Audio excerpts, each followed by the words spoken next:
कालच्या व्हिडिओमध्ये मी सांगितलं होतं की मार्केट 2:30 वाजेपर्यंत म्हणजे डाऊन साईड राहील आणि 2:30च्या नंतर वर जाईल. ठीक आहे. तर तुम्ही म्हणता असताल 2:30च्या नंतर तर होऊन गेला, मार्केट खाली खाली चालले. ट्रम्पची न्यूज आली, मार्केट त्याच्यानंतर खाली पडायला सुरू झालं. पण हा मोका आहे. तुम्हाला कालच्या व्हिडिओमध्ये पण मी सांगितलं होतं की बाय ऑन डिप्स करायचं म्हणजे हा 1 ते 2 दिवसापुरता कालावधी हा फक्त. म्हणजे म्हणायची गोष्ट कशी, मार्केट तुम्हाला पडलेलं दिसतंय फक्त आजच्या उद्याच्या दिवसापुरतं आहे. ट्रम्पच्या न्यूजमुळे फक्त त्याचं थोडासा प्रभाव मार्केटवर पडलाय, म्हणून थोडंसं तुम्हाला मार्केट डाऊन साईड दिसतंय. बाय ऑन डिप्स करायचा हा चान्स आहे खरेदीसाठी. प्रत्येक व्हिडिओमध्ये सुद्धा सांगतो, मागच्या व्हिडिओमध्ये सुद्धा सांगितलं, बाय ऑन डिप्स करायचे, खरेदी करायला सुरुवात करायची आहे. आता सध्या लाईव्ह भाव आलेला 1.51 चालू आहे. 1,51,000 भाव चालू आहे सध्या.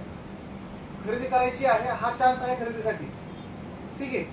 आज आपला डेली भाव व्हॉट्सअप स्टोरीला पण पडतो, इंस्टाग्रामच्या स्टोरीला पण पडतो, व्हॉट्सअप ग्रुपला पण पडतो, इन्स्टाच्या चॅनलला पण पडतो. त्यासाठी फक्त आपल्या इंस्टाग्रामला फॉलो करायचंय. आपली इंस्टाची स्टोरी डेली तुम्हाला दिसेल भावासाठी. आणि मला व्हॉट्सअपला जर हाय केलं, माझ्या बायोमध्ये नंबर आहे, व्हॉट्सअपला मला हाय केलं, तुम्हाला व्हॉट्सअप नंबर मिळेल. व्हॉट्सअपला हाय करा, तुम्हाला ग्रुपला जॉईन ऑटोमॅटिक केलं जाईल त्या लिंकवर क्लिक करून. त्या ग्रुपला सुद्धा तुम्हाला डेली सोन्याचा भाव मिळतो. आणि शब्द लक्षात ठेवा, बाय ऑन डिप्सचा सेल आहे सध्या मार्केटला. खाली पडतोय पण खरेदी करायचं आपल्याला. थांबायची गरज नाहीये. 1.50 1.51च्या हिशोबामध्ये खरेदी केली तरी चालेल. आणि चांदी 2.40च्या आसपास खरेदी केली तरी चालेल. धन्यवाद.